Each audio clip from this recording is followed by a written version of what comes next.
Before I tell you this story, put your headphones on, sit back, and really listen, because this story changed the way I look at strangers forever. And I think by the end of it, it might change something in you too. I need you to promise me one thing before we begin. Do not judge the old man in this story too quickly. I almost did, and I was so wrong. Every evening at exactly 6 o'clock, an old man walked into a small park. I want you to really see him. Close your eyes for a second and picture this with me. He walked slowly, very slowly. He held a wooden stick in one hand to help him walk. His shoulders were a little bent, the way shoulders get after carrying many years of life on them. He wore the same brown sweater almost every single day, even on warm evenings when nobody else needed a sweater at all. He walked past children laughing on the swings. He walked past a small fountain that had stopped working a long time ago. He walked past a man selling ice cream from a small cart. The same cart. Every single evening. He stopped there. He bought 2 ice creams. Always the same order. 1 vanilla, 1 chocolate. Then he walked slowly to a wooden bench under an old tree. The same bench. Every single day. As if his feet knew the way without him even having to think about it. He sat down. He placed 1 ice cream beside him. On the empty part of the bench. He ate the other one himself. Slowly, quietly, looking straight ahead at nothing at all. And after exactly 20 minutes, some of the mothers in the park had noticed this timing without even trying to. He would pick up the second ice cream, now completely melted, dripping slowly down his fingers. He would walk to a small trash can near the park gate, and he would throw it away. Every single evening, the same 2 ice creams, the same 20 minutes, the same walk to the trash can. I want you to sit with that image for a moment, because this is where the story could have ended in most people's minds right here. A strange old man, wasting food, wasting money, talking to nobody. That is exactly what the people in that park believed. Mothers sitting on nearby benches began to whisper. He buys 2 every single day, one said quietly to her friend. But he only eats 1. Maybe he forgets he already bought 1, her friend replied. Old age does strange things to people sometimes. Or maybe, said another woman, leaning in, maybe he lost someone. My own grandmother set a plate at the table for my grandfather for almost a whole year after he passed away. Some people simply cannot let go. That is very sad, the first woman said, shaking her head slowly. But also, what a waste. All that money, all that ice cream melting away in the sun, thrown straight into the trash. He could give it to one of the children playing here instead. They watched him a little longer. He simply sat there, staring ahead, his lips moving slightly, as if he were speaking to someone. But nobody was there. His mind may truly be going, the friend whispered gently. Poor old man. Nobody knew his name. Nobody had ever spoken a single word to him. but already in their minds they had decided exactly who he was. A confused old man, a sad, lonely figure, someone who deserved a small amount of pity and perhaps a story to share with their families over dinner that same night. This continued for many weeks. Different people noticed him at different times, and every single one of them built their own small theory in their head about who this strange old man must be. Nobody asked him directly. Nobody wanted to be rude. So instead, they simply whispered from a distance and quietly decided his whole story for him, without him ever having the chance to tell it himself. One evening, and I want you to really feel this moment with me, a young woman named Farah sat on a bench nearby, her small daughter playing with a ball a little distance away. Farah had noticed the old man many times before, always from far away, always with that same quiet curiosity everyone else seemed to carry. That evening, her daughter's small ball rolled directly toward the old man's feet. The little girl ran over, a little shy, and the old man bent down slowly. It clearly took some effort and picked up the ball. He handed it back to her with a warm, gentle smile. "Thank you, kind sir," the little girl said, the way children are taught to say. "You are very welcome," he said softly. Farah walked over to collect her daughter, and for the first time she was standing directly in front of him. Up close, she noticed his eyes. Kind eyes, but tired. Deep lines around them, the kind that come not just from age, but from many years carrying both happiness and sorrow, one on top of the other. She noticed the second ice cream beside him, already beginning to soften in the warm evening air.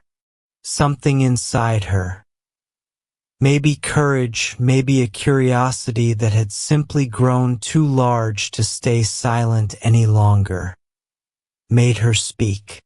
"Excuse me, sir," she said gently. "I hope you do not mind me asking. I have seen you here many evenings. You always buy 2 ice creams, but you only eat one. The other one always melts, and you throw it away." She paused, suddenly nervous. "I am sorry if this is too forward. You do not have to answer." The old man looked at her for a long moment. Then slowly he smiled. Not a sad smile. Something softer than that. Something almost peaceful.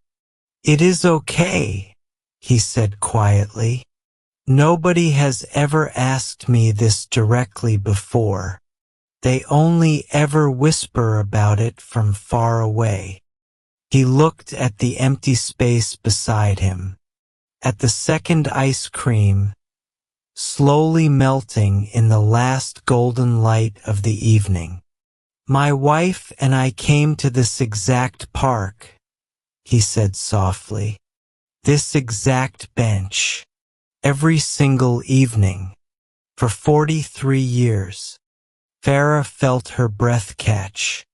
"We were married very young. We did not have much money in those early years. But we discovered something simple. One ice cream, shared quietly on a park bench, cost almost nothing. And somehow, it gave us more happiness than almost anything expensive ever could." He paused, his voice growing softer. "Vanilla for her. Chocolate for me. We came here on good days. And we came here on the hardest days too. We came here after our children were born. We came here again many years later after they grew up and moved far away. We came here after we buried both of our own parents, one after the other. We came here through everything. His hand rested gently on his wooden stick. 8 months ago, he said, his voice barely above a whisper now, she passed away, very peacefully, in her sleep, right beside me. I woke up one ordinary morning, and she was simply gone. Farah's eyes filled with tears immediately. I did not know what to do with myself in the weeks after, he continued. The house became so quiet, too quiet. I found myself walking to this park purely out of habit, my feet remembering the way, even when my heart did not know what to do with itself anymore. The first evening I came back here alone, I bought only one ice cream, my own. I sat right here on our bench and I could not eat it. Something felt terribly wrong. Something was missing. The next evening, without truly deciding to, I bought two. One for me, one for her. I placed hers exactly where she always sat, and I began speaking to her quietly, the way I always had. I told her about my day, about our grandson's football match, about the roof that needed fixing at home. Small, ordinary things. The same small things we always shared, right here. He looked directly at Farah now, his eyes glistening softly in the fading light. For 20 minutes, sitting here with her ice cream slowly melting beside me, it feels almost as if she has never truly left at all. It feels like she is simply listening the way she always did. Patient, warm, completely present. He took a slow, steady breath. I know the ice cream melts. I know in the end it goes into the trash. But those 20 minutes, every single evening, they are not wasted. Not even a little. They are the most important 20 minutes of my entire day. The only 20 minutes where I still feel completely like myself. Like a husband, like a whole person, instead of simply an old man who lost the other half of his life. Farah could not speak for a long moment. Her daughter had wandered back to play, but Farah remained standing there, tears now falling freely down her face. I am so sorry, she finally managed to whisper. I am so sorry for ever wondering about you. I am sorry for every unkind thought anyone in this park has ever had. The old man smiled gently. He reached out and patted her hand once softly, the way a grandfather might comfort his grandchild. You do not need to apologize, he said. Nobody could have known. That is simply how life works.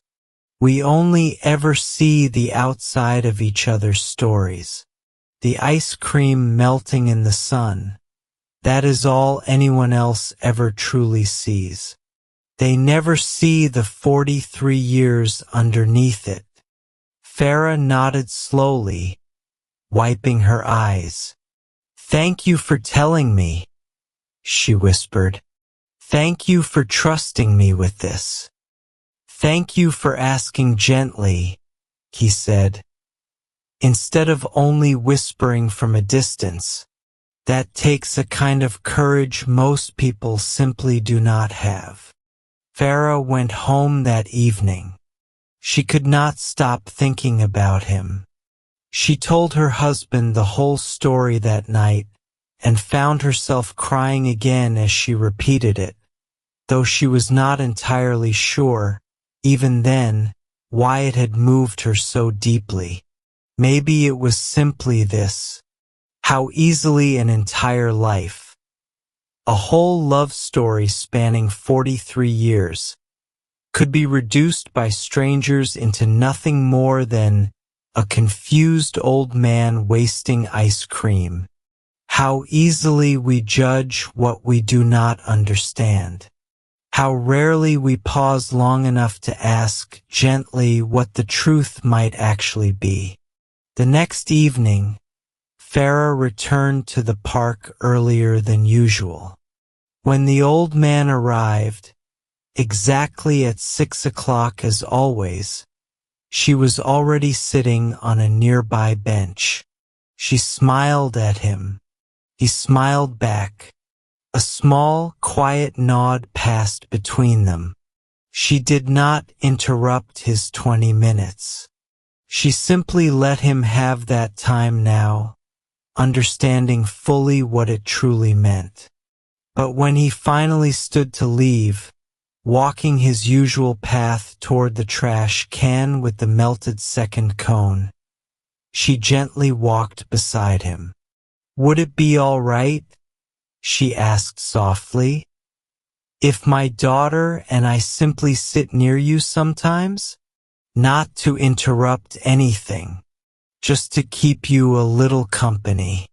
Before and after, the old man's eyes softened. Something like quiet gratitude moved across his tired face. "I would like that very much," he said. From that evening forward, Farah and her small daughter began visiting the park more often. They always gave the old man his 20 minutes of quiet conversation, undisturbed. But afterward, they sat beside him, sharing small talk, small warmth, small gentle company. The other mothers in the park slowly began to notice this new friendship. And piece by piece, hearing the story gently passed from Farah to others, their whispered judgments about the strange old man began to soften into something else entirely. Understanding, respect, a quiet, tender kind of love for a story most of them would never forget. I want to leave you with this thought. Every single person you pass today is carrying an entire life you cannot see. The old man throwing away ice cream every single evening was not wasteful. He was not confused. He was not losing his mind. He was still quietly and completely in love. The stranger who seems distant or distracted or strange to you, they might be carrying a grief nobody around them has ever noticed. The person doing something that makes no sense from your small outside view, they might be living the most meaningful 20 minutes of their entire day. So before you judge what you do not understand, pause. Ask gently if you can. And if you cannot ask, at least remember this: you are only ever seeing one melted ice cream. You are not seeing the 43 years that came quietly before it. Look closer. Be gentle. Because the truth almost always is far more beautiful and far more tender than anything you could have guessed from the outside.